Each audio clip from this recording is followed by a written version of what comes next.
Hello and welcome back to a new learning video. आज की इस वीडियो में हम देखने वाले हैं कि किस तरीके से हम मार्केट से बड़े रिटर्न जनरेट कर सकते हैं, किस तरीके से हम बिग मनी मार्केट से बना सकते हैं।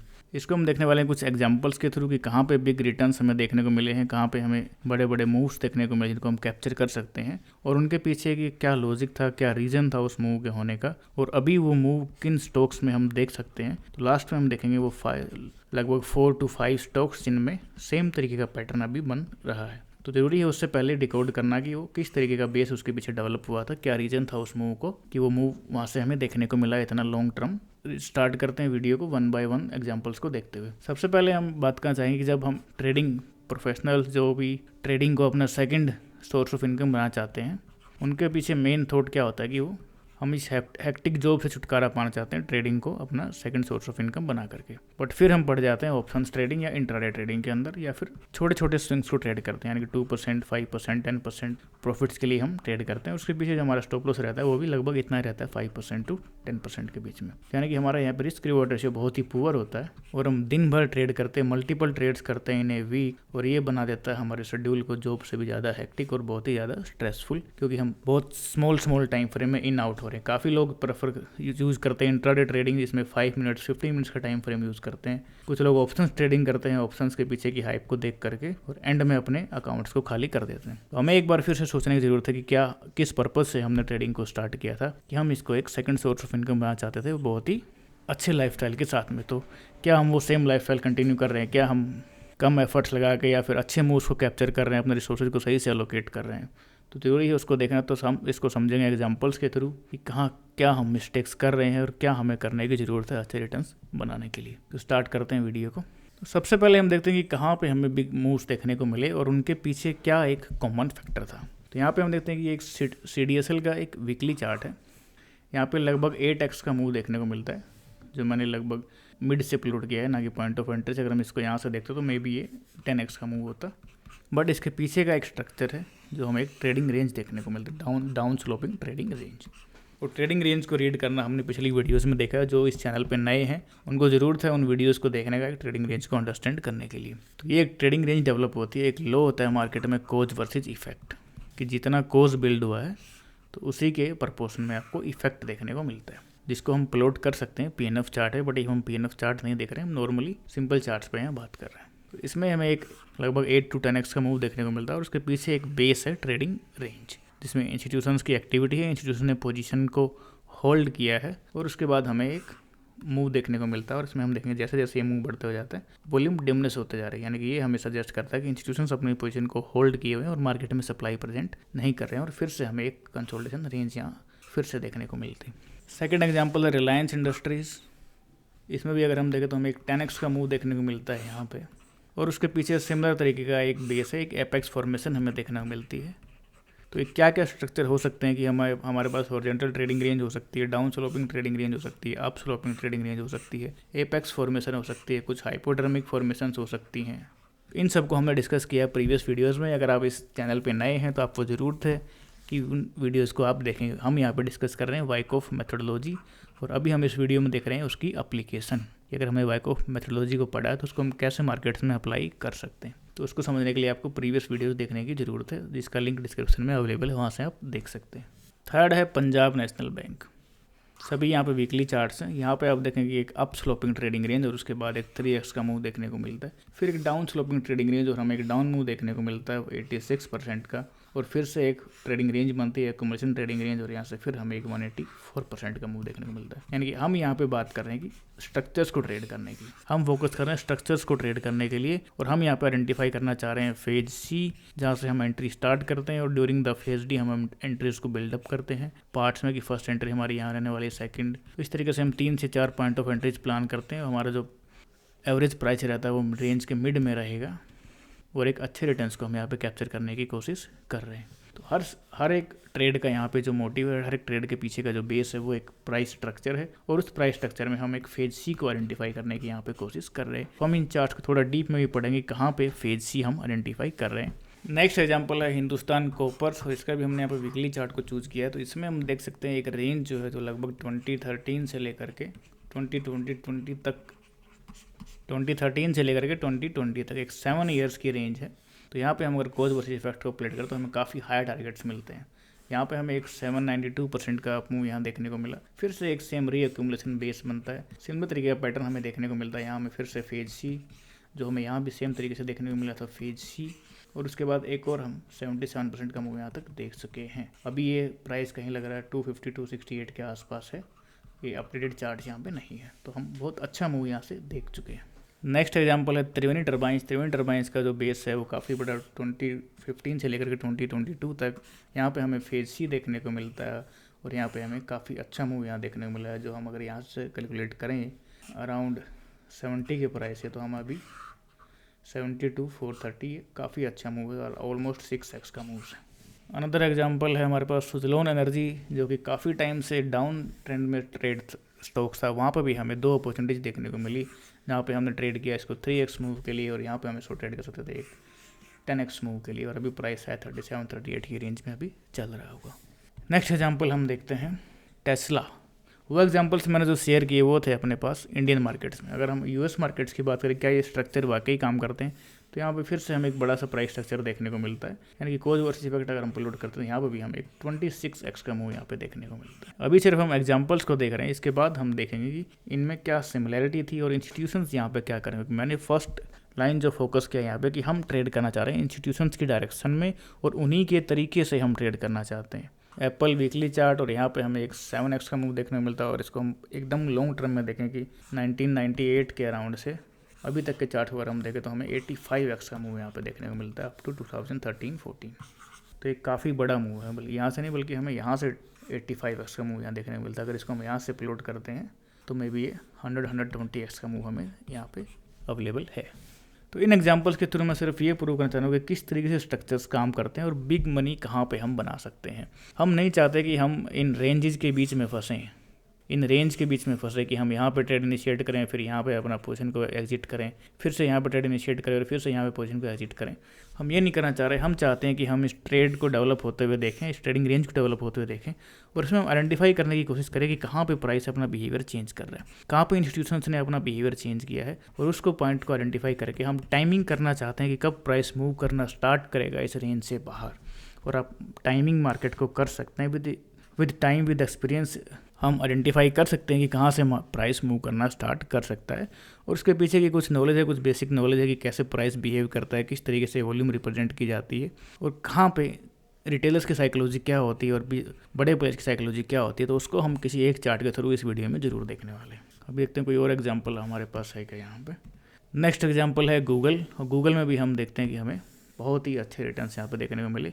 सभी के पीछे एक बेस था, फिर से एक अप ट्रेंड देखने को मिलता है, फिर एक रीएक्यूमुलेशन बेस यहाँ पे, फिर से एक 165% का मूव। हम चाह रहे हैं कि जब हमने ट्रेडिंग को चूज़ किया है एक second business, second source of income, तो हम चाहते हैं कि हम मिनिमम एफर्ट्स में यहाँ पे अच्छे रिटर्न जनरेट करें। हमारे पास लिमिटेशन क्या है कि हमारे पास लिमिटेड मनी है, और हम तरीका क्या यूज़ करते हैं कि हमने आज एक स्टॉक सेलेक्ट किया, उसमें 10,000 20,000 इन्वेस्ट किए, वो हमारे डायरेक्शन में मूव करना स्टार्ट कर देता है, और हम उसको छोड़ कर किसी दूसरे को ढूंढने में लग जाते हैं। जबकि तरीका क्या होना चाहिए कि जब हमारा स्टॉक हमारे डायरेक्शन को प्रूव कर देता है, जैसे हमने प्रिडिक्ट किया था वैसे मूव करना स्टार्ट कर देता है, तो हमें इसी में ऐड ऑन करना चाहिए, ना कि हमें एक सेकंड स्टॉक को ढूंढना चाहिए। तो हमारे पास लिमिटेड मनी है, तो हम उसमें 4 से 6 स्टॉक में उसको इन्वेस्ट कर सकते हैं। आप इस तरीके के फॉलोवर हैं कि हम मैक्सिमम स्टॉक्स में अगर जाते हैं तो हमारा रिस्क डाइवर्सिफाई हो जाता है। तो ये मैं इस चीज़ को प्रेफर नहीं करता हूँ। मार्केट में कोई रिस्क डाइवर्सिफाई नहीं होता है। Almost all sectors are interlinked. Fall आता है तो लगभग सभी में एक साथ फॉल आता है, और हर एसेट क्लास में लगभग एक साथ ही फॉल आता है, एक्सेप्ट 1 और 2। तो हम बहुत ज़्यादा रिस्क डाइवर्सिफिकेशन पे नहीं, हम बहुत ज़्यादा काम करने वाले हैं यहाँ पर रिस्क मैनेजमेंट पे, कि किस तरीके से हम अपनी पोजीशन को, जो हमने इनिशियली पोजीशन इनिशिएट की है, उसको हम रिस्क फ्री करते हैं और फिर से एक नई पोजीशन इनिशिएट करते हैं उसी स्टॉक में सेम रिस्क को बिल्ड रखते हुए।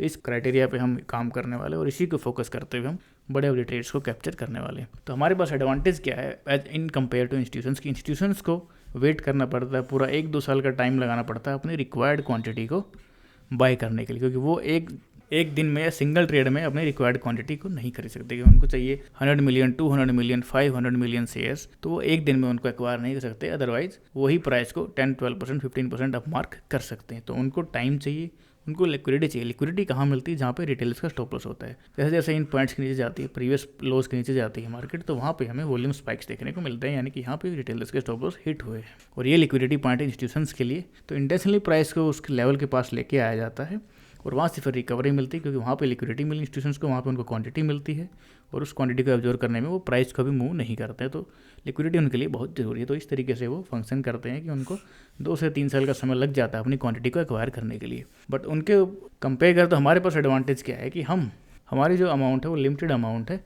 और हम 1-2 दिन में अपनी पूरी क्वांटिटी को परचेज कर सकते हैं। हम इंतज़ार कर सकते हैं कि हम टाइमिंग करें मार्केट को, कहाँ पे हमें फेज सी सेंस हो रहा है कि फेज सी वहाँ पे डेवलप हो रहा है, और वहाँ पे आकर के अपनी पोजीशन इनिशिएट करें और बिना टाइम गवाए हुए हम अपने अच्छे अप मूव को एंजॉय करें। तो ये मैंने आपके सामने कुछ एग्जाम्पल्स शो किए हैं। अभी हम देखते हैं कि किस तरीके से हम रिटेलर पार्टिसिपेंट जो मार्केट में पार्टिसिपेट करते हैं और क्यों हम इतना स्ट्रगल कर रहे हैं पैसा बनाने के लिए मार्केट से।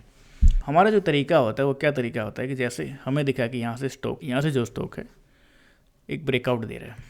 अब रिटेलर्स कैसे इसको देखते हैं? जब ब्रेकआउट मिला, कुछ लोग इसमें fear of missing out feel करते हैं, जिनको फोमो होता है। तो जैसे ही करेक्शन मिलता है, ये हमारे लिए हो जाता है एक रिटेलर्स के लिए एक वैल्यू प्राइस। और अब यहाँ पे आपको सोशल मीडिया पे क्या देखने को मिलता है कि ये आपका एक डबल बॉटम फॉर्म हो रहा है, और जैसे ही डबल बॉटम कट करके फिर से प्राइस ऊपर ट्रैवल करता है, यहाँ पे आपको एंट्रीज दी जाती हैं, जिनको भी आप फॉलो करते हैं आपको एंट्री प्लेस करते हैं, और उनका जो टारगेट रहता है वो कहीं यहाँ पे रहता है कि ये मेरा एक टारगेट पॉइंट है। तो जनरली जो एंट्री पॉइंट रहता है, आपका एंट्री पॉइंट कहीं इस रेंज के ऊपर रहता है, यहाँ पे आपका एंट्री पॉइंट रहने वाला है, और यहाँ पे आप टारगेट को प्लॉट करते हैं ये मेरा टारगेट है, क्योंकि यहाँ पे एक प्रीवियस रेजिस्टेंस था। हम ट्रेड कर रहे हैं इस मूव को विद दिस स्टॉप लॉस। ये हार्डली 1.5 का आपका रिस्क रिवॉर्ड रेशियो है। इसमें आप सक्सेसफुल क्यों नहीं सकते? क्योंकि आपको बहुत हाई एक्यूरेसी चाहिए यहाँ पे सक्सेसफुल होने के लिए। आप 1.5, 1.2, 1.3 रिस्क रिवॉर्ड रेशियो के साथ काम कर रहे हैं और आप फ्रिक्वेंटली इन एंड आउट हो रहे हैं, तो ये आपके चार्जेस को भी इंक्रीज कर देता है। तो यहाँ पे आपको नीड है कि आप मोर देन 50% टाइम यहाँ पे करेक्ट हों। और ऐसे भी कहा होता है कि what you think you will get. तो अगर आप स्मॉल टारगेट्स को प्रेफर करते हैं तो आप स्मॉल कैपिटल बना पाएंगे, और अगर आप बिग टारगेट्स को प्रेफर करते हैं तो आप बड़ी कैपिटल बना सकते हैं। बल्कि अगर ये एक नॉर्मल आइज को विजिबल नहीं है, अगर हम एक वाइकोफियन मेथड की तरफ, वाइकोफियन की नज़र से इसको देखें, तो यहाँ पे हम देख सकते हैं कि ड्रास्टिकली इंक्रीज इन वॉल्यूम। ये सजेस्ट करता है कि यहाँ पे इंस्टीट्यूशंस ने सेलिंग की है। ये प्रायर एक अपमूव था। तो अगर हम इसको कंपेयर करें तो पहले जो रिएक्शंस थी वो काफ़ी स्मॉल रिएक्शंस थी। ये सबसे लार्जेस्ट रिएक्शन है, यानी कि यहाँ पे प्राइस ने अपना बिहेवियर प्राइस ने चेंज कर लिया, यहाँ पे प्राइस का कैरेक्टर चेंज हो गया है। सबसे लार्जेस्ट रिएक्शन हमें देखने को मिली है और सबसे लार्जेस्ट यहाँ पे वॉल्यूम देखने को मिली। तो इस वॉल्यूम में किसी न किसी इंस्टीट्यूशन ने इसको सेल किया है, तो हमें एक चेंज ऑफ कैरेक्टर मिल गया है और हमें मिल गई एक रेंज कि अब यहाँ से ट्रेडिंग रेंज डेवलप हो सकती है, जिसकी रेंज कुछ ये रहने वाली है। तो ये हमारी ट्रेडिंग रेंज होने वाली है।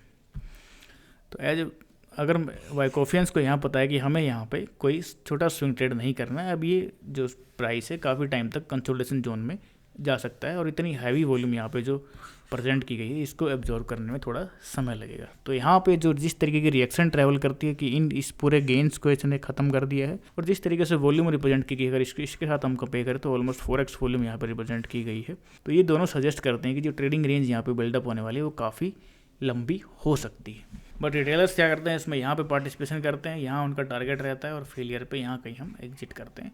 तो ये हमारे लिए एक बहुत ही फालतू ट्रेड हो जाती है, जबकि हमें इसको ट्रेड करना चाहिए प्राइस स्ट्रक्चर को देखते हुए, और हम इसमें कहीं ना कहीं ट्रेड प्लान करते हैं। इस एरिया में एड ऑन यहाँ पे करते हुए चलते हैं, और फिर फाइनल एड ऑन हम इन एरियाज में करते हैं। तो अब हमें पता है कि हमारे पीछे ये एक कोच है, इसका जो इफेक्ट है हमें बहुत लंबे समय तक देखने को मिलने वाला है, और यहाँ पे हम अच्छा मूव कैप्चर कर सकते हैं। इसको हमें ज़रूरत है एक कॉन्फिडेंस के साथ इस पोजीशन को कीप अप करने के लिए। वो कॉन्फिडेंस कहाँ से आता है कि हमारे पीछे कितना, इस प्राइस मूव के पीछे कितना बड़ा बेस है। Number 1 thing. ओके, इंस्टीट्यूशंस का क्या बिहेवियर है? इंस्टीट्यूशंस यहाँ पे सबसे ज़्यादा एक्टिव है जब प्राइस इस रेंज में चला जाता है, यानी कि जब प्राइस इसके लो के नीचे कमिट करना स्टार्ट करता है। तो यहाँ पे अगर हम देखें इस लो के नीचे ध्यान से प्राइस को देखें, जब यहाँ पे कमिट होना स्टार्ट हुआ था फर्स्ट कमिटमेंट, उसके बाद जो भी आप देखेंगे कि आपको ओपन जो हुआ उससे ऊपर क्लोज हुआ एक सेकंड कमिटमेंट। तो 2 हमें लोअर कमिटमेंट्स दिखती हैं, और यहाँ पे प्राइस एक क्विक रिकवरी, एक वी शेप रिकवरी हमें देखने को मिल रही है। ये वी शेप रिकवरी और इंक्रीज इन वॉल्यूम ये सजेस्ट करता है कि इंस्टीट्यूशंस कितने एग्रेसिव हैं इसको बाय करने के लिए। और हम नहीं गैस कर पाते कि यहाँ पे इंस्टीट्यूशंस बायर हैं कि नहीं हैं, तो इसके मूवमेंट को आप देखिए, मूवमेंट कितना फास्ट है, मोमेंटम यहाँ पे कितना तेज़ है, प्राइस कितना इजीली अपवर्ड मूवमेंट करता है, और किस तरीके के हमें यहाँ पे स्प्रेड देखने को मिलते हैं। ग्रीन स्प्रेड्स हम देख सकते हैं, ग्रीन कैंडल्स को, तो काफ़ी बड़े बड़े कैंडल्स हमें यहाँ पे देखने को मिलते हैं, जो एक और कन्फर्मेशन है कि इंस्टीट्यूशंस यहाँ पे बायर हैं। और उसका एक सेकेंडरी टेस्ट, मैंने आपको एक वीडियोज़ में बात बताई, काफ़ी वीडियोज़ में रिपीट करता हूँ कि जब भी इस तरीके का फॉल आता है, सडनली वॉल्यूम इंक्रीज करती है, तो उसका एक हमेशा सेकेंडरी टेस्ट आता है, और हम चाहते हैं ये secondary test as a higher low on decreased volume, as a higher low on decreased volume. तो यहाँ पे हमें ये दिखता है डिक्रीज वॉल्यूम के ऊपर एक हायर लो सक्सेसफुल टेस्ट, तो ये हमारे लिए कंफर्मेशन है कि यहाँ पे इंस्टीट्यूशंस बायर हैं। अब हम जानते हैं कि यहाँ हमारे पास अब ये फेज सी डेवलप हो गया है, फेज सी, तो हमें पता है जब हम स्ट्रक्चर को जानते हैं तो अब हमें मिलने वाला है major sign of strength.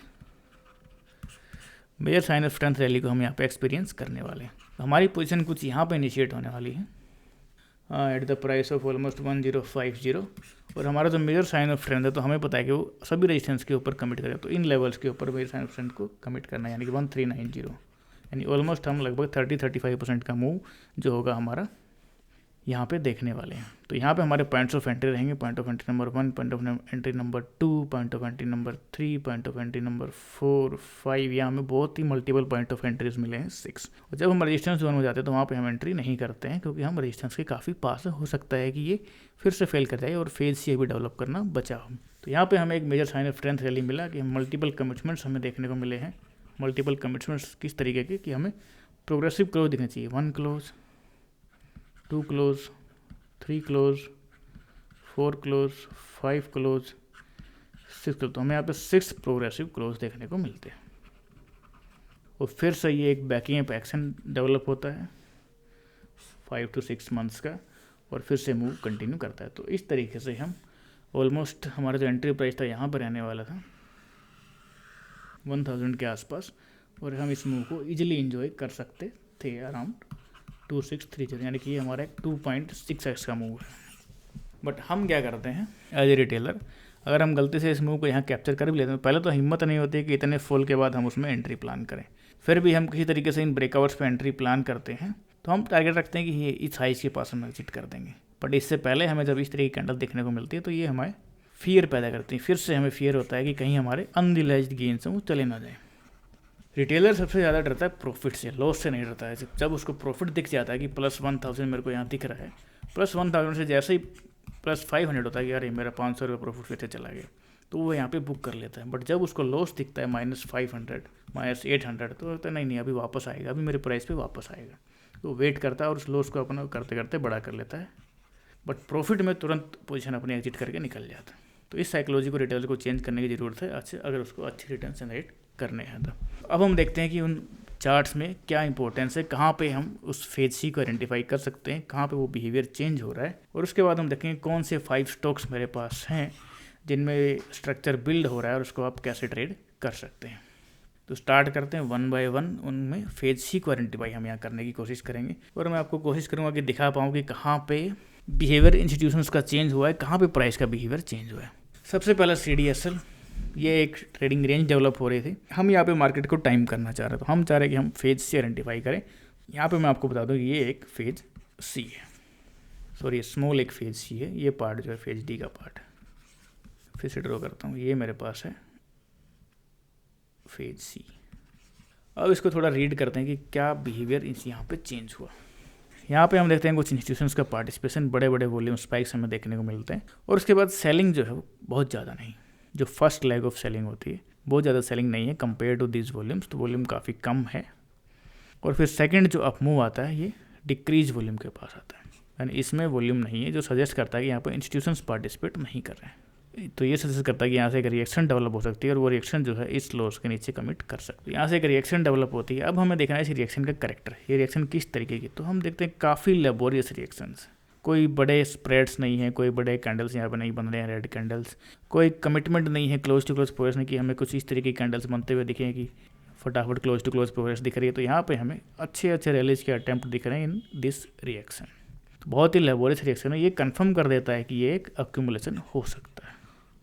But हम यहाँ पे एक्यूमुलेशन और डिस्ट्रीब्यूशन की बात नहीं कर रहे, हम चाहते हैं यहाँ पे टाइमिंग करना है उसको। टाइमिंग करना है यानी कि हमें फेज सी को आइडेंटिफाई करना है। फेज सी के लिए मैंने आपको तरीका बताया था कि फेज सी क्या होता है, सेकंड पॉइंट ऑफ फेयर होता है फॉर रिटेलर्स, और एक और इसके कैरेक्टरिस्टिक ये होता है third test at the level of support.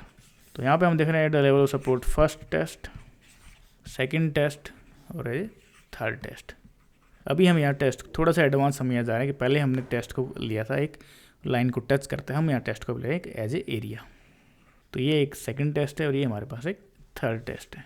Second चीज़ अगर मैं आपको ऑब्जर्व कराना चाहूँ तो यहाँ आप देखते हैं यहाँ पे कैंडल्स का साइज़ कुछ अलग है, थोड़े बड़े कैंडल्स हैं, रेड भी और ग्रीन भी, और वॉल्यूम भी कुछ अलग है, यानी कि ये एक डिफरेंट टेक्सचर है प्राइस का, टेक्सचर नंबर 1। इसको अगर मैं ऑब्जर्व करता हूँ यहाँ तक, तो ये मेरे पास एक सेकंड टेक्सचर है। यहाँ पे काफ़ी छोटे छोटे कैंडल्स हैं विद इन द रिएक्शन, काफ़ी मल्टीपल अटैम्प्ट्स हैं रिलीज के, और वॉल्यूम जो है बहुत ही डाउन है, बहुत ही डिक्रीज वॉल्यूम है, कोई इंटरेस्ट नहीं है यहाँ पे सेलिंग का किसी का।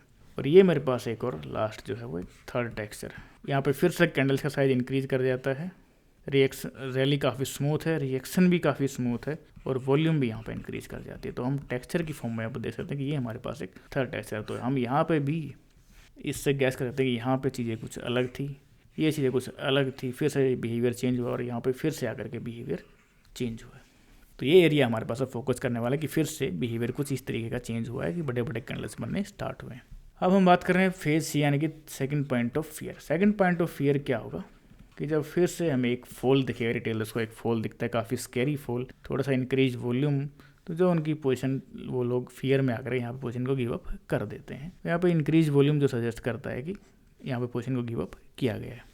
बट नोटिस करने वाली चीज़ क्या है कि इतने एफर्ट्स यानी कि एफर्ट यहाँ पे इंक्रीज हुए हैं compare to this area, volume increase हुई यानी कि एफर्ट यहाँ पे इंक्रीज हुए हैं, बट क्या डाउन डिस्टेंस इंक्रीज हुआ, क्या इस सपोर्ट एरिया को चैलेंज किया गया? अगर हम इस एक हॉरिजॉन्टल लाइन भी प्लॉट करते हैं तो इस लाइन के नीचे हमारे पास कोई कमिटमेंट नहीं है आफ्टर दिस इंक्रीज्ड एफर्ट। तो ये सजेस्ट करता है कि इंस्टीट्यूशंस के द्वारा इसको एब्जॉर्ब किया गया है, यहाँ पे कुछ बिहेवियर चेंज हुआ है, इंस्टीट्यूशंस का बिहेवियर यहाँ पे चेंज हुआ है, फिर से इंस्टीट्यूशंस यहाँ पे पार्टिसिपेट कर रहे हैं। तो ये हमारे लिए एक टाइमिंग टूल है कि यहाँ से प्राइस मूव करना स्टार्ट कर सकता है। तो यहाँ से हम पॉइंट ऑफ एंट्रीज को प्लान करते हैं। स्पेसिफिक पॉइंट ऑफ एंट्रीज हमारे क्या होने चाहिए, कहाँ पे हमें पॉइंट ऑफ एंट्रीज रखने चाहिए, उसके बारे में फिर किसी वीडियोज़ में बात करेंगे। बट हम यहाँ पे एक बेसिक आइडिया ले रहे हैं कि कहाँ पे हमें एंट्री प्लान करनी चाहिए और किस तरीके से हम इन मूव्स को कैप्चर कर सकते हैं। अब यहाँ पे हम एंट्री प्लान करते तो इस एरिया को हम ऑब्जर्व करते हैं, यहाँ पे एक स्केरी फॉल देखने को मिला है हमें, और वॉल्यूम भी इंक्रीज करता है कंपेयर टू दिस एरिया, जो सजेस्ट करता है कि यहाँ पे कुछ पोजीशन को गिव अप किया गया है, बट फिर भी प्राइस कमिट नहीं करता है बिलो दीज लेवल्स। ये सजेस्ट करता है कि इस सप्लाई को एब्जॉर्ब कर लिया गया है और प्राइस अब यहाँ से रेडी है एक अप ट्रेंड में जाने के लिए। तो यहाँ से हम point of entries, multiple point of entries plan कर सकते हैं और इस मूव को इजीली एंजॉय कर सकते हैं। और हम अगर मैं इसको भी रीड करने की कोशिश करूँ, अब ये लेटेस्ट चार्ट नहीं है, बट फिर यहाँ से हम देखते हैं एकदम से फिर वॉल्यूम में स्पाइक देखता है हमें, लोकली वॉल्यूम इंक्रीज करती है और एक हमें रिएक्शन देखने को मिलती है यहाँ पे। तो with in this up trend ये सबसे लार्जेस्ट रिएक्शन है। तो ये हमारे पास फिर से एक चेंज ऑफ कैरेक्टर है और अब हम उम्मीद करें कि प्राइस कंसोलिडेट करेगा इस रेंज के अंदर। जैसे जैसे हमें नए पॉइंट्स मिलते हैं हम इस ट्रेडिंग रेंज को डाउन स्लोपिंग या अप स्लोपिंग भी कर सकते हैं। बट हम मान रहे हैं कि इस ट्रेडिंग रेंज में प्राइस कंसोलिडेट करेगा और इसको देखते हुए जो क्वांटिटी है, जो वॉल्यूम यहाँ पर रिप्रेजेंट की गई है, जिस तरीके का डाउन मूव है कि ये लास्ट एक कैंडल को भी रिवर्स नहीं कर पाया यहाँ पे, तो यहाँ तक अभी मेरी बायस जो है वो प्रीवियस बायस को हम यहाँ पे कंटिन्यूस करेंगे अप बायस। अब हमें देखना है कि इस बायस ये बायस कहाँ पे फेल होती है, हमें इसको या तो प्रूफ या हमें इसको फेल करना है या हमें इसको कंफर्म करना है। तो सेकंड जो मूव है यहाँ पे, जो यहाँ पे भी हमारा एक सेकंड मूव देखने को मिला था, सिमिलर कैरेक्टरिस्टिक्स यहाँ पे आपको देखने को मिलेंगी कि कंपेयर टू दिस एरिया यहाँ पे वॉल्यूम डिक्रीज कर गया, यानी कि इंस्टीट्यूशन का यहाँ पे पार्टिसिपेशन नहीं है। और ये एक ब्रेकआउट, लोकल ब्रेकआउट जो रिटेलर्स के लिए पॉइंट ऑफ एंट्री होता है, उनके लिए पॉइंट ऑफ एक्साइटमेंट होता है, एक छोटा सा ब्रेकआउट दिखाया जाता है और फिर से प्राइस रिवर्स कर जाता है और यहाँ पे काफ़ी लोग यहाँ पे ट्रैप हो जाते हैं। बट हमें एज ए बाइकॉफियन आई हम यहाँ पे देख सकते हैं कि यहाँ पे प्राइस ने अपना कैरेक्टर चेंज कर लिया है और प्राइस यहाँ पे कंसोलिडेट हो सकता है। But amount of volume and distance of this reaction suggest कि ये जो कंसोलिडेशन जोन होने वाली है ये बहुत लंबी नहीं होने वाली है एज़ कम्पेयर टू दिस। तो हम इससे छोटी रेंज इसको एक्सपेक्ट कर रहे हैं। सेकंड की चार्ट को रीड करने की कोशिश करते हैं। अब हम आइडेंटिफाई करेंगे ओनली फेज सी, नहीं तो काफ़ी लेंथी वीडियो हो सकती है। किस तरीके से हम बिहेवियर चेंज को देख सकते हैं। यहाँ पे हम देख रहे हैं कि प्राइस, पहले हमें एक ये चेंज ऑफ कैरेक्टर रिएक्शन देखने को मिलती है। उसके बाद हमने सबसे पहले हम ड्रॉ करते हैं एक हॉरिजॉन्टल ट्रेडिंग रेंज। बट जैसे जैसे हमें नए पॉइंट्स मिलते हैं हम इसको एक ट्रायंगुलर ट्रेडिंग रेंज यहाँ पर बना सकते हैं। अब ये सजेस्ट करते हैं कि जब हमें कंटिन्यूसली हायर लो मिलते हुए चले जा रहे हैं। वॉल्यूम की अगर हम बात करें तो वॉल्यूम कहीं इस एरिया में, मिडल एरिया में वॉल्यूम इंक्रीज करती है, बट हमें मिलता है कंटिन्यूस हायर लो, जो सजेस्ट करते हैं कि एब्जॉर्प्शन यहाँ पे ऑन है। अगर वो इस सप्लाई को एब्जॉर्ब नहीं किया गया होता तो हमें ऑब्वियसली लोअर लो यहाँ पे मिलने चाहिए थे, हमें इन सपोर्ट लेवल्स का ब्रेक देखने को मिलना चाहिए था। अब एंड में जा कर के यहाँ पे वॉल्यूम एकदम से डिमिनिश कर जाती है और हमें फिर से एक हायर लो मिलता है। ये सजेस्ट करता है कि through out the trading range यहाँ पे कुछ वॉल्यूम थी फेज ए में, फेज बी में थोड़ी सी इंक्रीज करती है, फेज सी में फिर से वॉल्यूम डिमिनिश कर जाते हैं। ये डिमिनिश्ड वॉल्यूम यानी कि वॉल्यूम का ड्राई अप हो जाना सजेस्ट करता है कि अब यहाँ पे कुछ लिक्विडिटी अवेलेबल नहीं है, तो अगर थोड़ी सी डिमांड पिकअप करती है तो प्राइस यहाँ से रेडी है एक अप मूव में जाने के लिए। और यहाँ पे हम देखते हैं डिमांड का पिकअप और यहाँ पे एक जेन्युइन ब्रेकआउट, यानी कि यहाँ पे जो अपने इंस्टीट्यूशन ट्रेंड फ्लोवर्स यहाँ पे एंटर करते हैं। और फिर से हम जब इस अप ट्रेंड को देखते हैं तो यहाँ पे हमें एक और चेंज ऑफ कैरेक्टर यहाँ पे देखने को मिल रहा है। अब ये चेंज ऑफ कैरेक्टर और इसके पीछे की वॉल्यूम, इस वॉल्यूम सिग्नेचर, तो ये दोनों सजेस्ट करते हैं कि ये जो रिएक्शन जो काफ़ी डीप नहीं है, तो ये दोनों सजेस्ट करते हैं कि ये जो रेंज हमारी होने वाली है ये कंपेयर टू दिस रेंज काफ़ी शॉर्ट होने वाली है।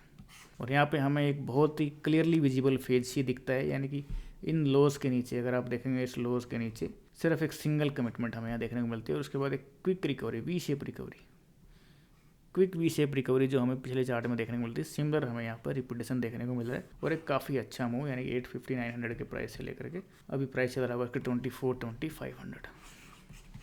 तो इस तरीके से हम स्ट्रक्चर को अगर ट्रेड करते हैं तो हमें नंबर ऑफ ट्रेड्स हमारी काफ़ी कम होंगी, हम 4-5-6 स्टॉक्स में इन्वेस्टेड रहेंगे, उन्हीं में हम 6 महीने 1 साल तक इन्वेस्टेड रहेंगे और अच्छे रिटर्न जनरेट करेंगे। और लॉन्ग टर्म में हमारे पास 2 बेनिफिट है कि हम फ्रिक्वेंटली इन एंड आउट नहीं हो रहे, तो ये हमारे चार्जेस को सेव करता है। सेकंड चीज़, अगर हम पोजीशन को 1 ईयर से अबव कंटिन्यू कैरी ऑन करते हैं तो ये हमारे long term capital gains tax जो है वो काफ़ी कम है short term capital gain tax के कंपेयर में। शॉर्ट टर्म कैपिटल गेन्स मेरे हिसाब से शायद एज ए सैलरी स्लैब में टैक्स होता है और इसके ऊपर आपका 10% टैक्स रहता है अबव 1 लाख। तो ये हमारे पास मल्टीपल बेनिफिट्स हैं इन स्ट्रक्चर्स को ट्रेड करने के लिए। एक आधा और एग्जाम्पल हम देखते हैं कि कहाँ पे बिहेवियर को चेंज हम देख सकते हैं। यहाँ पे वॉल्यूम्स इजीली अवेलेबल नहीं है, बट अगर इस एरिया में हम देखते हैं, लेटेस्ट एरिया में काफ़ी इंस्टीट्यूशंस यहाँ पे एक्टिव हो जाते हैं, ब्रेक है इस लेवल का। अब हमें यहाँ पे एक क्वेश्चन पूछने की ज़रूरत है कि अगर इतनी वॉल्यूम यहाँ पे आई है और इस वॉल्यूम को एब्जॉर्ब नहीं किया जाता तो क्या प्राइस किस तरीके का बिहेव करता है। जब हमारे पास ये फॉल मिला था, इसके पीछे का एफर्ट ये था कुछ, अब एफर्ट मल्टीफोल्ड इंक्रीज हो गया है, बट प्राइस जो है डाउनवर्ड प्रोग्रेस नहीं कर रहा है। तो ये सजेस्ट करता है कि इंस्टीट्यूशन यहाँ पे बायर हैं। तो इंस्टीट्यूशंस का ये बाइंग प्राइस है, ये उनका बाइंग जोन है। तो प्राइस फिर से जब कभी भी इस जोन में आता है तो फिर से हम उम्मीद करते हैं कि वहाँ से बाइंग इनिशिएट होनी चाहिए, जो हमें यहाँ से बाइंग इनिशिएट होते हुए दिखती भी है। सेकंड चीज़, अगर हम ऑब्जर्व करें तो यहाँ पे वॉल्यूम इंक्रीज हो, यानी कि यहाँ पे बाइंग की गई इंस्टीट्यूशंस के द्वारा, और फिर जो रिएक्शन है इस रिएक्शन के अंदर वॉल्यूम काफ़ी डिमिनिश कर जाता है, जो सजेस्ट करता है कि यहाँ पे सेलिंग नहीं हो रही है और फिर से यहाँ पे बाइंग इनिशिएट होती है। ये हमारे पास फेज सी है और ये हमारे पास एक छोटा सा बैकिंग अप एक्शन। एक और एग्जांपल देखते हैं हिंदुस्तान के ऊपर, कहाँ पे हम फेज सी को आइडेंटिफाई कर सकते हैं। ये हमारे पास एक सेलिंग क्लाइमेक्स है और यहाँ से अगर देखेंगे तो ये सबसे लार्जेस्ट रिएक्शन है with in this down trend. इससे पहले जो रिएक्शन के अटैम्प्ट थे वो काफ़ी शॉर्ट अटैम्प्ट थे, ये हमारे पास सबसे लार्जेस्ट रिएक्शन है। तो ये हमारे पास एक ऑटोमेटिक रिएक्शन, ये हमारे पास मिल गया चेंज ऑफ कैरेक्टर। यहाँ से हम सबसे पहले क्या करते हैं, इनिशियली हम ड्रॉ करते हैं हॉरिजॉन्टल ट्रेडिंग रेंज को, बट जैसे ही हमें नए पॉइंट्स मिलने स्टार्ट हो जाते हैं हम इस ट्रेडिंग रेंज को इंक्लाइन कर देते हैं और यहाँ पे हमें एक मिलती है डाउन स्लोपिंग ट्रेडिंग रेंज। अब इसमें हमें आइडेंटिफाई करना है फेज सी। फेज सी का हमारा सिमिलर तरीका, third test at the level of support, second point of fear, और लोकली यहाँ पे वॉल्यूम इंक्रीज कर सकती है। तो ये हमारे पास जो है फर्स्ट टेस्ट एज एरिया हम यहाँ पे देख रहे हैं, टेस्ट एंड इसका रीटेस्ट। ये हमारे पास है सेकंड टेस्ट जो कि काफ़ी हायर है अगर इसके साथ हम कंपेयर करते हैं तो, और ये हमारे पास है एक थर्ड टेस्ट। थर्ड टेस्ट हमारे पास एक सेकंड पॉइंट ऑफ व्यू हमें यहाँ देखने को मिलता है, जो कि एक स्केरी फॉल है, काफ़ी क्लोज टू क्लोज प्रोग्रेस है, बट यहाँ पे वॉल्यूम इंक्रीज नहीं। तो हमें हर टाइप की वैरायटी आज इन चार्ट्स में देखने को मिली है, बट वॉल्यूम इंक्रीज नहीं है। और सेकंड ऑब्जर्वेशन है मेरी यहाँ पे क्या है कि ये जो रिकवरी है काफ़ी फास्ट है, काफ़ी फास्ट रिकवरी है। और उसके बाद जो हम चाह रहे थे कि सेकेंडरी टेस्ट हमारा, इसका जो सडन जो प्राइस फॉल होता है उसका सेकेंडरी टेस्ट हमें हायर लो दिखना चाहिए और डिक्रीज वॉल्यूम के ऊपर दिखना चाहिए। तो ये हमारे पास है substantially decrease volume. Compare to this ये काफ़ी डिक्रीज वॉल्यूम है और एक हायर लो सजेस्ट करता है इंस्टीट्यूशंस के पार्टिसिपेशन को। और यहाँ से हमें एक बहुत ही अच्छा मूव देखने को मिला। और हम देख रहे हैं कि इंस्टीट्यूशंस ने यहाँ का पार्टिसिपेट किया। यहाँ पे कुछ वॉल्यूम है, बट इसके बाद प्राइस नीचे कंटिन्यू करता है, काफ़ी डाउन कंटिन्यू करता है। तो ये मे बी वीकेंड्स बाइंग है। यहाँ पे कई इंस्टीट्यूशंस की बहुत ज़्यादा एक्टिविटी नहीं है। इंस्टीट्यूशंस यहाँ पे जो पार्टिसिपेट कर रहे हैं वो काफ़ी लेट पार्टिसिपेट, इस रैली के अंदर इंस्टीट्यूशंस ने पार्टिसिपेट किया है, जो हमें इस वॉल्यूम सिग्नेचर से पता लगा। और फिर जब ये रिएक्शन डेवलप होती है तो यहाँ पे कुछ खास सेलिंग नहीं है और फिर से यहाँ इंस्टीट्यूशंस का पार्टिसिपेशन देखने को मिला और हमें यहाँ से काफ़ी अच्छा अटैम्प्ट मिला, लगभग 268 270 तक का प्राइस। तो हम देखते हैं किस तरीके से स्ट्रक्चर फंक्शन करता है और किस तरीके के रिटर्न हम स्ट्रक्चर से जनरेट कर सकते हैं। तो यहाँ पे हमारा पॉइंट ऑफ एंट्री कुछ यहाँ पे थे 2020 और 2021 में, और अभी तक हम अगर इसको देखते तो अभी प्राइस लगभग 270 के आसपास होगा। ऑलमोस्ट 25-30 के प्राइस से 279x का मूव हमें यहाँ मिला है in the time span of 3.5 और 3 ईयर्स, 3.5 ईयर्स। तो काफ़ी ट्रेमेंडस यहाँ पर रिटर्न है 9x हमारे पास में। तो हमें चूज़ करना है कि हमें 5 से 10% के मूव को ट्रेड करना है, 20% के मूव्स को कैप्चर करना है, कि हमें इस तरीके के मूव्स को कैप्चर करना है कि हम अपने एक ही स्टॉक में काफ़ी कैपिटल 20 to 25% कैपिटल इन्वेस्ट करके रखें एक ही स्टॉक में। और अगर वहाँ से हमें 9x 10x ऐसा मूव मिलता है तो हमारा पूरा पोर्टफोलियो 2.5x हो जाता है with the help of only one stock. एक और एग्जांपल देख लेते हैं फेज सी को आइडेंटिफाई करने के लिए। तो यहाँ पे ये क्लियरली इशू है कि ये डाउन कमिट करता है नीचे और एक काफ़ी क्विक रिकवरी यहाँ देखने को मिलती है और उसके बाद नो फेलियर और ये सजेस्ट करता है फिर से एक अप मूव को। ये काफ़ी ईजी था इसको कैप्चर करना। जो डाउन में हुआ काफ़ी एक साइन ऑफ वीकनेस था, बट उसके बाद हमें कोई कमिटमेंट यहाँ देखने को नहीं मिलते। नेक्स्ट एग्जांपल हम देखते हैं सुज़लोन एनर्जी। सिमिलर इस रेंज को तोड़ा गया, इसके साथ फिर से हमें एक वी शेप रिकवरी देखने को मिली। ये हमारे पास एक काफ़ी अच्छा साइन मेरे को यहाँ पे मिला है कि वी शेप रिकवरी यहाँ पे जो होती है और उसके बाद एक हायर लोअर टेस्ट, ये मेरे लिए एक कन्फर्मेशन का साइन है। जो सेकेंडरी टेस्ट जो हो रहा है इसका ब्रेकआउट मेरा एंट्री पॉइंट हो सकता है। यहाँ इसका लो का रिवर्सल एक फर्स्ट पॉइंट ऑफ एंट्री और इसका ब्रेकआउट एक सेकंड पॉइंट ऑफ एंट्री मेरा होता है। और यहाँ से हमें काफ़ी अच्छा 374% का मूव, सिमिलर बिहेवियर यहाँ पर रिपीट होता है और यहाँ से एक 10x का मूव यहाँ देखने को मिलता है। तो किस तरीके से बिहेवियर्स रिपीट होते हैं, स्ट्रक्चर्स मार्केट में रिपीट होते हैं और कहाँ पे हम इंस्टीट्यूशंस का पार्टिसिपेशन ऑब्जर्व कर सकते हैं। तो हम यहाँ पे देखते हैं इंस्टीट्यूशंस की अगर हम बात करें तो इंस्टीट्यूशंस यहाँ पे कहाँ एक्टिव थे। लेटेस्ट एरिया में सबसे ज़्यादा इंस्टीट्यूशंस का पार्टिसिपेशन यहाँ देखने को मिला है हमें। ये जो मूव है इसके अंदर अच्छा पार्टिसिपेशन है जो सजेस्ट करता है कि इंस्टीट्यूशनल बाइंग है। और इसके बाद जो रिएक्शन है काफ़ी शैलो रिएक्शन है कंपेयर टू दिस। जैसे यहाँ पे मूव स्टार्ट होता था काफ़ी डीप रिएक्शन है, यहाँ से मूव ट्रेवल किया काफ़ी डीप रिएक्शन, बट अभी जो है रिएक्शन सेलो होना स्टार्ट हो गई। ये सजेस्ट करता है प्राइस में एक स्ट्रेंथ को। सिमिलर टेस्ला, यहाँ पे भी काफ़ी क्लियरली विजिबल फेज सी है हमारे पास में, this is the phase C. और इसकी अगर हम बात करें तो प्राइस टेक्सचर के ये देखिए प्राइस जो है काफ़ी लंबे समय तक रेंज के अपर हाफ में लास्ट करता है, यानी कि बॉटम हाफ में प्राइस जा नहीं रही है, अपने आप में एक साइन ऑफ स्ट्रेंथ है। और इसके बाद एक final shakeout on increased volume, locally increase volume suggest करता है second point of fear, no commitment below the support levels और एक स्प्रिंग टाइप एक्शन हमारा कंफर्म करता है फेज सी। और इसका जो रीटेस्ट है वो आप देखेंगे डिमिनिश्ड वॉल्यूम के ऊपर, एंड ये बिहेवियर काफ़ी टाइम रिपीट करता है। तो हमें जहाँ पे क्लियर है कि ये बिहेवियर रिपीट हो रहा है वहाँ हम पार्टिसिपेट कर सकते हैं, बिग पोजीशन हम वहाँ पे इनिशिएट कर सकते हैं और इजीली अच्छे रिटर्न्स को जनरेट कर सकते हैं। यहाँ पे हमें यह पता है कि फेज सी के बाद एक हम मिलने वाली एक major sign of strength rally. थोड़ा सा इस रैली के बारे में बात करते हैं। Major sign of strength rally क्या होती है? Major sign of strength rally होती है जो बॉटम से स्टार्ट करती है एट द सपोर्ट लेवल से, सभी रेजिस्टेंस को क्रॉस करती है, मल्टीपल कमिटमेंट्स मिलते हैं रेजिस्टेंस लेवल्स के ऊपर और उसके बाद उन रेजिस्टेंस को टेस्ट करती है एज ए सपोर्ट। तो उसको हम बोलते हैं साइन ऑफ स्ट्रेंथ रैली। तो क्या अब हम यहाँ से sign of strength rally expect कर रहे हैं और within this sign of strength rally हमारे पास एक है साइन ऑफ स्ट्रेंथ बार। इसके बारे में भी हम डिटेल में बात करेंगे कभी। तो यहाँ से ये देखिए सपोर्ट एरिया से स्टार्ट होती है, इसमें कुछ चेंज है, कैरेक्टरिस्टिक्स में कुछ ना कुछ चेंज है आपको देखने को मिलेगा कि जो रिएक्शन से काफ़ी फ्लैट हो जाती हैं, रिएक्शन जो है काफ़ी फ्लैट हो जाती है, यानी कि इस कैंडल के 1/2 तक भी नहीं जा रही, एक कैंडल के 1/2 तक भी रिएक्शन नहीं ट्रैवल कर रही है। उसके बाद हमें मल्टीपल कमिट्स मिलते हैं, 1 2 3 4 5 6 हमें कमिटमेंट्स मिलते हैं। अब यहाँ पे जो बायर होते हैं वो फिर से ट्रैप हो जाते हैं। हमें एक जनरल ऑब्जर्वेशन यहाँ आपको देखने को मिलेगी, जैसे जैसे यहाँ पे निकलते हैं प्राइस, तो यहाँ पे वॉल्यूम इंक्रीज होना स्टार्ट हो जाती है। क्योंकि कैसे कैसे हम बिहेव करते हैं, कैसे एक रिटेलर बिहेव करता है कि जैसे उसको ब्रेकआउट दिखेगा वो बाइंग करता है, यानी कि यहाँ पे काफ़ी लोग तैयार हैं बाइंग करने के लिए। तो ये इंस्टीट्यूशंस के लिए एक मौका है अपने कुछ प्रॉफिट बुक करने के लिए। तो यहाँ पे वो अपनी क्वांटिटी को सेल करते हैं इन द वीकेंड्स को यहाँ पे अपनी क्वांटिटी सेल करते हैं और यहाँ पे कुछ क्वांटिटी को वो प्रॉफिट बुक कर लेते हैं। और ये अपने आप में जो major sign of strength rally होती है अपने आप में एक ओवरबोट रैली होती है। तो जो मीन इरोजन ट्रेडर्स होते हैं वो इसको एक मीन इरोजन ट्रेड यहाँ पे इनिशिएट करते हैं। यहाँ पे हम देखें कि वॉल्यूम इस रिएक्शन में काफ़ी इंक्रीज करता है, बट स्टिल ये रिएक्शन इस सपोर्ट के नीचे कमिट नहीं कर पाती, जो प्रीवियस एक रेजिस्टेंस था इसके नीचे कमिट नहीं कर पाती, जो सजेस्ट करता है कि इसको वॉल्यूम को एब्जॉर्प्शन यहाँ पे किया गया है।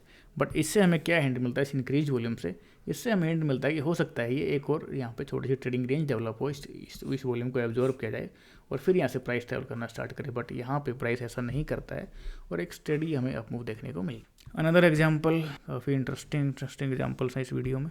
सिमिलरली बहुत ही विजिबल फेज सी है हमारे पास, यहाँ पे सेम बिहेवियर यहाँ पे नज़र आता है, विजिबल फेज सी है, सेम बिहेवियर हमारे पास यहाँ पे नज़र आता है। अगर इसको भी हम ऑब्जर्व करें फेज सी को, तो यहाँ पे भी हमें मल्टीपल ट्रेड्स बहुत ही इजीली यहाँ पे हम कैप्चर कर सकते हैं। अगर हम इंस्टीट्यूशंस की बात करें तो यहाँ पे आप देखते हैं इंस्टीट्यूशंस किस तरीके से वॉल्यूम इंक्रीज करती है, कैसे सेकेंडरी टेस्ट में वॉल्यूम डिमिनिश होती हुई जाए। तो ये हमारे पास काफ़ी मल्टीपल पॉइंट्स है यहाँ पे एक अच्छी ट्रेड को इनिशिएट करने के लिए। अब हम देखते हैं कौन से वो स्टॉक्स हैं हमारे पास जो इस प्राइस स्ट्रक्चर में है और जिनको हम अभी ट्रेड कर सकते हैं। तो अभी 1 बाय 1 मैं आपके सामने 5 स्टॉक्स यहाँ पे शो करने वाला हूँ। सबसे पहला जो स्टॉक है ऑरबिंदो फार्मा। तो ऑरबिंदो फार्मा का जो ये प्राइस स्ट्रक्चर है ये आप देखते हैं काफ़ी लंबा अप ट्रेंड, और इस अप ट्रेंड के अंदर ये लार्जेस्ट जो है रिएक्शन है, ठीक है। इसका फिर से एक ये ऑटोमेटिक रिएक्शन सेकेंडरी टेस्ट। जैसे नए लोज मिले मैंने उनके बॉटम से एक और लाइन को प्लॉट कर दिया है, हम एक लाइन यहाँ से भी प्लॉट कर सकते हैं। तो यहाँ से भी हम प्लॉट कर सकते हैं और हमारे पास एक फर्दर लो जैसे जैसे मिलते हैं तो हम वहाँ से लाइन प्लॉट कर सकते हैं। तो हमारे पास सबसे पहले यहाँ पे जो फेज सी जैसा बिहेवियर देखने को मिला था वो हमें यहाँ पे देखने को मिला था कि ये हमारा फेज सी हो सकता है। बट हम क्या एक्सपेक्ट कर रहे हैं फेज सी से कि फेज सी के बाद एक major sign of strength rally develop होनी चाहिए। तो हम यहाँ पे पॉइंट ऑफ एंट्रीज अगर हम प्लान करते हैं तो हम यहाँ पे एक्सपेक्ट कर रहे हैं एक major sign of strength rally को। तो जो कमिट करेगी रेजिस्टेंस के ऊपर हमें मल्टीपल कमिटमेंट्स देखने को मिलनी चाहिए, बट यहाँ पे हमें ओनली 1 कमिटमेंट देखने को मिलता है और फिर से फेल कर जाती है। तो ये हमारा पॉइंट ऑफ एग्जिट हो सकता है। और अगर हम यहाँ पे एग्जिट नहीं करें तो यहाँ पे फिर हमें सिर्फ सिंगल कमिटमेंट, इसके ऊपर नो कमिटमेंट, इसका फेलियर हमारा एग्जिट पॉइंट हो सकता है। यही भी नहीं होता तो हम अगर यहाँ पे देखेंगे तो यहाँ पे भी no commitment about this level. तो ये सजेस्ट करता है कि अभी यहाँ पे फेज सी बिल्ड नहीं हुआ और ये जो हमारा फेलियर है ये एक फाइनल एग्जिट हो सकता है। और जो ये हमारी ट्रेड होने वाली है एक स्मॉल विन ट्रेड होने वाली है, यानी कि जो हमारा प्राइस है लगभग 550-540 के लेवल से ये 860-840 के लेवल तक हम इसको ट्रेड कर सकते हैं। फिर से सेम तरीके से एक रिएक्शन ट्रैवल करती है in the lows of phase C, और ये रिएक्शन तो अगर हम कंपेयर करें with respect to these reactions तो इनके कंपेयर में ये काफ़ी लेबोरियस रिएक्शन है। लेबोरियस इन द फॉर्म कि ड्यूरिंग दिस रिएक्शन काफ़ी अच्छे रैलीज के अटैम्प्ट यहाँ पे देखने को मिलते हैं, और इस रिएक्शन के दौरान अगर हम वॉल्यूम की बात करें तो वॉल्यूम काफ़ी डिमिनिश कर जाता है। अगर हम इस रिएक्शन की बात करें तो यहाँ पे वॉल्यूम सिग्नेचर कुछ इंक्रीज़ किया था, बट यहाँ पे वॉल्यूम सिग्नेचर काफ़ी डिमिनिश कर जाता है और एक ये हायर लो है विद रिस्पेक्ट टू दिस। तो अब ये हमारा एक फेज सी यहाँ पे हो सकता है और हमारे पास ये major sign of strength rally की तरह बिहेवियर भी दिख रहा है, मल्टीपल कमिटमेंट्स हमें दिख रहे हैं। हम इंतजार कर रहे हैं कि बैकिंग एक्शन का, कि वहाँ से हमें एक बैकिंग एक्शन देखने को मिल सकता है, मे भी कुछ इन लेवल्स के ऊपर देखने को मिले, तो वो हमारे एंट्री पॉइंट्स हो सकते हैं और यहाँ से हम एक अच्छा मूव को एंजॉय कर सकते हैं। सेकंड मेरे पास एग्जांपल है यहाँ पे, सेकंड जो स्टॉक है एक अजमेरा एक रियल्टी का स्टॉक है ये। इसका अगर मैं बेस की बात करूँ तो 2009 से लेकर के ऑलमोस्ट बिफोर 2008 से लेकर के अभी तक का, दिस इज द फेज सी 2021। लगभग 13 ईयर्स का बेस है। तो इसका अगर हम टारगेट अपलोड करें तो काफ़ी हाई टारगेट्स हमारे पास यहाँ मिलते हैं। और ये हमारे पास एक major sign of strength rally भी है, इसको हम आइडेंटिफाई कर सकते हैं with the help of rate of change कि किस तरीके से मोमेंटम यहाँ पे इंक्रीज कर सकता है, किस तरीके से यहाँ पे इंस्टीट्यूशंस का पार्टिसिपेशन है, वॉल्यूम यहाँ पे इंक्रीज करती है। और ये जो रिएक्शन ट्रैवल करती है इन द जो फेज सी, इसके अंदर कोई वॉल्यूम नहीं है, सजेस्ट करता है कि यहाँ पे सप्लाई नहीं, यहाँ पे सेलिंग नहीं हो रही है। और इन द एंड अगर हम एक और हम थोड़ा और अगर बात करें तो किस तरीके से यहाँ पे रिएक्शन डेवलप होती हैं, जैसे यहाँ पे ये अप मूव था, वॉल्यूम इंक्रीज करती है, सेलिंग में कोई वॉल्यूम नहीं है, बट रिएक्शन अगर हम देखें तो रिएक्शन काफ़ी अच्छे से डेवलप होती है और पूरे लोज तक ट्रैवल करती है। बट इसके अंदर हम देखेंगे कि रिएक्शन जो कैंडल से काफ़ी डिक्रीज कर जाते हैं, वॉल्यूम डिमिनिश्ड है, काफ़ी फ्लैट रिएक्शन है। यहाँ पे हम इसको देखते हैं काफ़ी फ्लैट रिएक्शन है, यानी कि ये हो सकता है कि हमारा ये यहाँ से एक हमें बैकिंग एक्शन देखने को मिले और फिर से एक प्राइस कंटिन्यू कर दे। और अगर ये फेल भी करता है, मान लीजिए स्ट्रक्चर अगर फेल भी करता है, तब हमारा ये होने वाला डिस्ट्रीब्यूशन और डिस्ट्रीब्यूशन टारगेट्स हमारे काफ़ी लोअर होने वाले, तो हम दोनों तरीके से इसको ट्रेड कर सकते हैं। तो अभी हम इसको इंतजार कर रहे हैं कि ये एक major sign of strength rally है, इसका अच्छा एक बैकिंग एक्शन देखने को मिल सकता है और वहाँ से हमें अच्छे पॉइंट्स ऑफ एंट्रीज मिल सकते हैं। थर्ड स्टॉक है कार ट्रेड। कार ट्रेड ने लास्ट ईयर खाली अपना प्रॉफिट शो किया है, बट इंस्टीट्यूशंस ने अपनी पोजीशन इसमें इंक्रीज करी है। अगर आप डेटा को देखेंगे तो इंस्टीट्यूशन ने अपनी पोजीशन इंक्रीज की है। और अगर इस रेंज की मैं बात करूं, जैसे मैंने आपको लास्ट एक स्लाइड में बताया था कि ये जो प्राइस है काफ़ी टाइम तक अपर हाफ में लास्ट करता है, ये अपने आप में एक स्ट्रेंथ है, ये सजेस्ट करता है कि प्राइस यहाँ से ऊपर की तरफ जा सकता है। और ये एक फाइनल सेकआउट हमें देखने को मिलता है। और इसके बाद काफ़ी देखिए वी शेप रिकवरी, यहाँ पे भी आपको वी शेप रिकवरी देखने को मिलती है। और सिमिलर तरीके का बिहेवियर यहाँ पे एक रीटेस्ट ऑन डिमिनिश्ड वॉल्यूम। अगर ये वॉल्यूम बड़े स्पाइक्स यहाँ पर नहीं होते तो हम इन वॉल्यूम को अच्छे से देख सकते थे। V shape recovery and test on diminished volume as a higher low suggest करता है इंस्टीट्यूशंस की प्रेजेंस को। और यहाँ से हमें एक major sign of strength rally यहाँ देखने को मिली है और इसका ये हमें काफ़ी छोटे छोटे बैकिंग एक्शंस यहाँ पे देखने को मिले थे। तो अभी हम एक ये जो मेजर एरियाज़ के ऊपर जो कमिट किया, मेजर रेजिस्टेंस के ऊपर जो कमिट किया है प्राइस अभी लेटेस्ट इस बार के थ्रू, इसके ऊपर हमें सिग्निफिकेंटली इंक्रीज वॉल्यूम मिला, जो सजेस्ट करता है कि मार्केट में फिर से सप्लाई आई है। जो मैंने आपको बताया था कि major sign of strength rally जो होती है अपने आप में एक ओवरबोट रैली होती है और उसके ऊपर अटैम्प्ट किया जाता है एक मीन इरोजन ट्रेड का। और यहाँ पे वॉल्यूम सप्लाई में उसके बाद वॉल्यूम काफ़ी डिमिनिश किया जाता है, यानी कि ये 1 डे की सेलिंग है, ना कि एक कंटिन्यूस सेलिंग है। तो मेरा बाइस इसमें जो है वो एक अपसाइड में है, यहाँ से आप अच्छे पॉइंट्स ऑफ एंट्रीज को प्लान कर सकते हैं। And fourth stock is BF utilities. BF utilities का भी ये मैंने यहाँ पे वीकली चार्ट प्लॉट किया है। इसको अगर मैं बात करूँ तो यहाँ पे एक एपेक्स फॉर्मेशन यहाँ पे हमें देखने को मिल रहा है, कुछ यहाँ पर भी एक अच्छा मूव देखने को मिल रहा था। तो हम चाहें तो हम इससे भी प्लॉट कर सकते हैं इसको।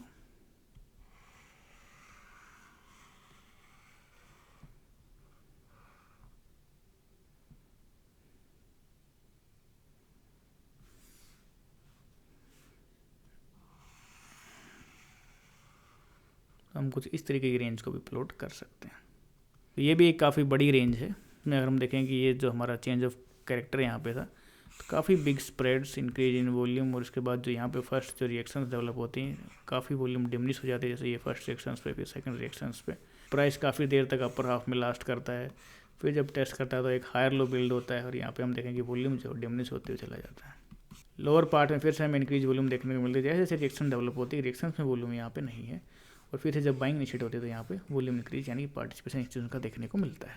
और अभी लेटेस्ट पार्ट में हमारे पास काफ़ी फ्लैट रही, यहाँ पे एक लेटेस्ट ट्रेडिंग रेंज डेवलप हुई यहाँ पर, जिसका हमारे यहाँ पास एक फेज सी है, हो सकता है कि इसका बैकिंग बैक्सन डेवलप हो और हमें यहाँ से एक अच्छा एंट्री पॉइंट मिल सकता है।